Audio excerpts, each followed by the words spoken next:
Now, news has been spreading all over the internet, now being confirmed by Yahoo. Several sources speaking about it: CNN, New York Times, Washington Post. Jared Kushner, Mr. Jared Kushner, the son-in-law of former President Donald Trump, has gotten a $2 billion sovereign wealth fund led by Crown Prince Mohammed Bin Salman into his new private equity firm. Now, this isn't strange. Several former White House officials do get money from companies they supported, companies they looked after while they were in office. It's obviously not a bribe. No, we can't accuse anyone of that. We don't take bribes in the United States of America, even though most of these politicians take donations, sometimes of hundreds of millions of dollars. We do not take bribes here in the United States. I'm obviously joking. Jared Kushner was the main guy, the main man for the Saudis and the Israelis in the Trump administration. Obviously, Mike Pompeo was also a lapdog for the Israelis, but the main guy is Jared Kushner. He's Donald Trump's son-in-law. He is Jewish, by the way. Not that that matters, but it gives you an idea why he would be possibly pro-Israel. And it's not just him. Mr. Joe Biden, the 46th president, his daughter-in-law is also Jewish, just to give you a perspective. And Mr. Jared Kushner, during his time, Crown Prince Mohammed Bin Salman boasted several times for having Kushner in his pocket. He can do whatever he wants. He can get away with anything with the United States. Now, he wasn't lying. Donald Trump, even though I agreed with several of his policies, I agreed with how he wanted to end our non-stopping war with Korea, how he tried to normalize relations with Kim Jong-un to avoid a disastrous war, how he killed guys like Qasem Soleimani and Abu Bakr al-Baghdadi, two criminals. I agreed with what he was doing over there. But there were stuff that I obviously not agree with. Him allowing and selling lots of weapons to the Saudis to barbarically kill the Yemeni people was something I obviously not agree with. And throughout time, we've had this petrodollar agreement with the Saudis. And the Saudis usually don't disobey America. I know there's an agreement that the Saudis only take dollars for their oil, and that was an equal agreement. But obviously, America is the stronger partner. Until Crown Prince Mohammed Bin Salman, known as MBS, until he rose to power, he's already several times this year has threatened that he would start accepting the yuan over the dollar.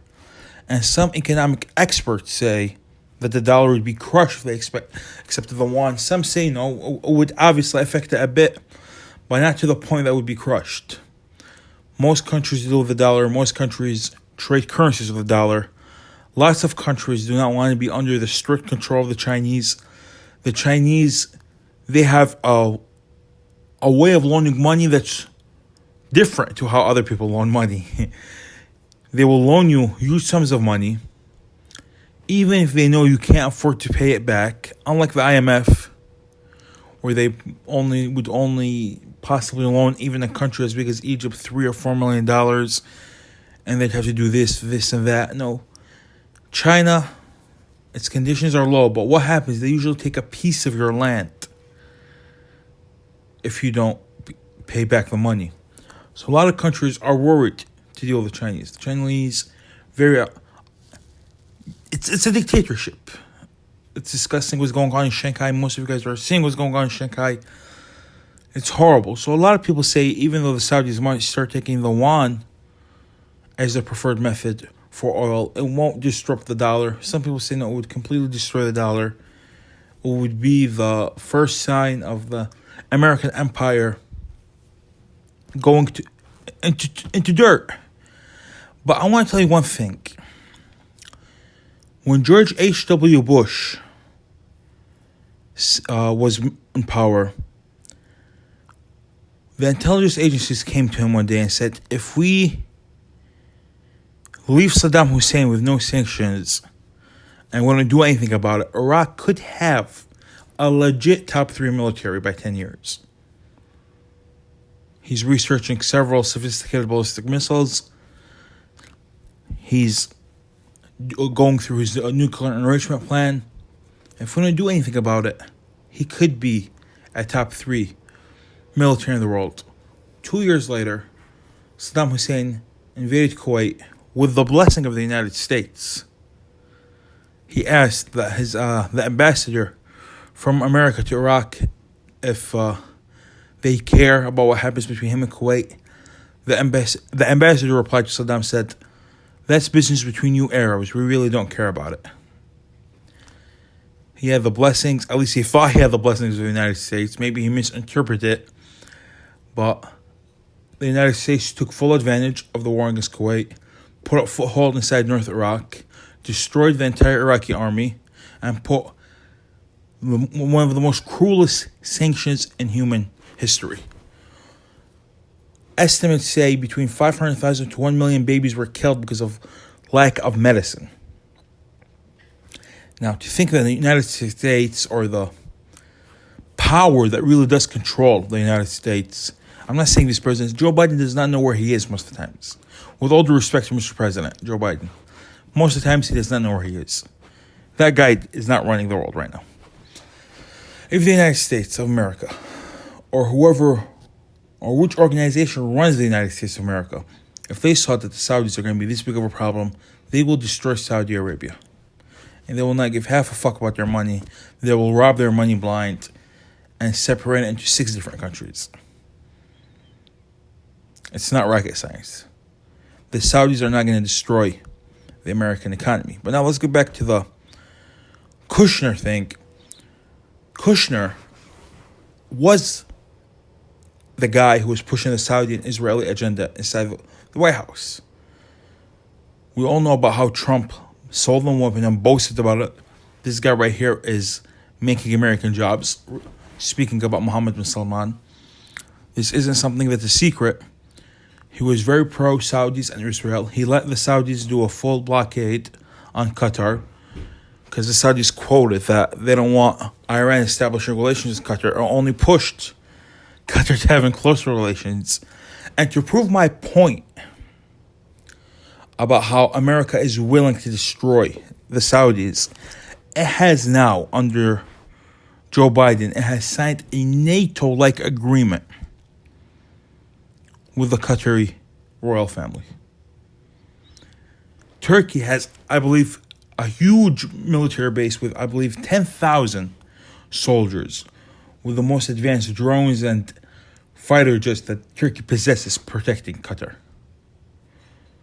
They're more invested, the West, NATO is more invested in protecting Qatar than the Saudis. Now,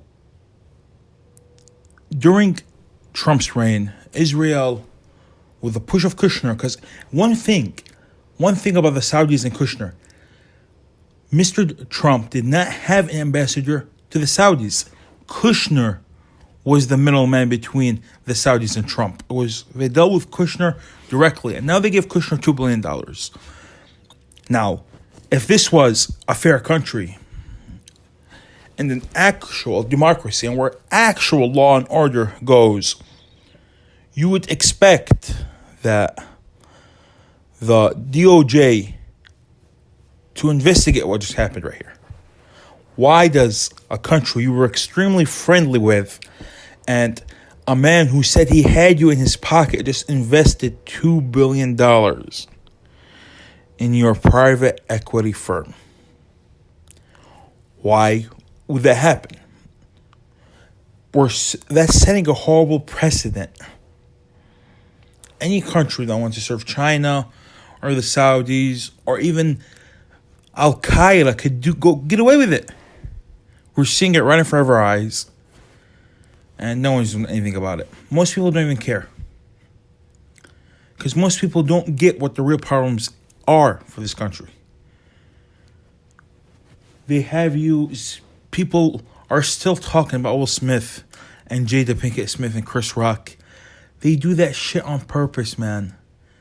They don't want you to focus on this shit. Now, during Jared Kushner's full control over the Middle East, we saw historic normalizations between Israel and Arab countries. Now, I know that's what Israel wanted, but my question is for Israel. You guys lost from those normalizations. It's not a question, it's more of a statement. In my view, Israel, it was a negative effect. I know they can, in front of the whole world, now Israelis are going to Egypt freely, they're going to United Arab Emirates freely, they're going to Bahrain freely, Morocco freely, and before anyone tells me they've been normalized relations with Egypt from before, but I follow Egypt media very closely. I follow Egypt society very closely. Never in history has the Egypt media been this friendly about Israel. Even during Hosni Mubarak's time, who was viewed as a Israeli puppet, Abdel Fattah al-Sisi, current Egyptian president, is much more than an Israeli puppet.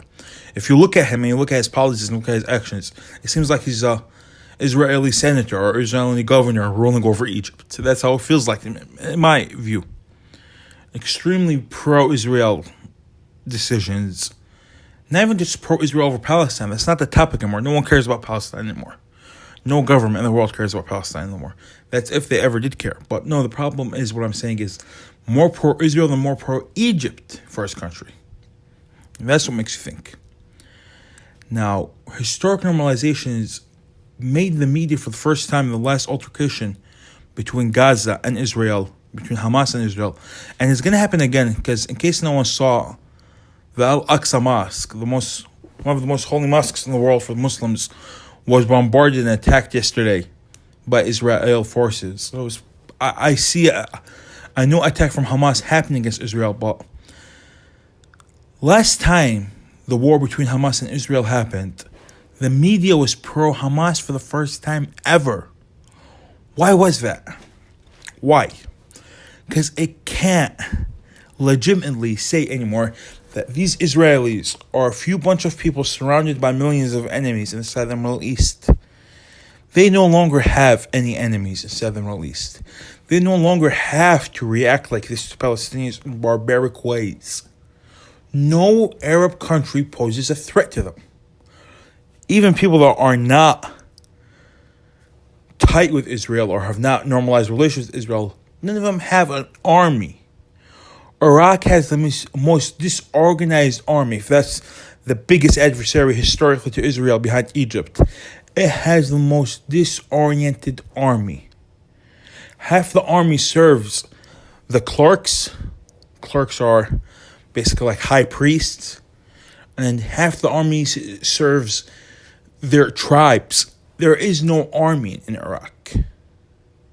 It's a crazy, crazy messed up system in Iraq. So Israel has no more enemies, and that might prove to be bad for it in the long run. Last time, no one was on the side of Israel. This time, no one will be either. Through the media, people are becoming more fond of Palestinians, and this is a historical new. And this is because they normalize relations with the Arabs this close. People be like, you have no enemies in the Middle East anymore. And Iran is bullshit. We all know it is. Now, Mr. Jared Kushner served the Israelis and served the Saudis very, very good in their opinion. And now he's getting paid for it. I just want to give you guys, let you guys know what happened. I don't want to make this channel anti-Saudis. That's what people are going to think. Yesterday, a video against Talal ibn Walid. Today, a video against Mohammed Bin Salman. But they have more power than lots of people think. Stay woke.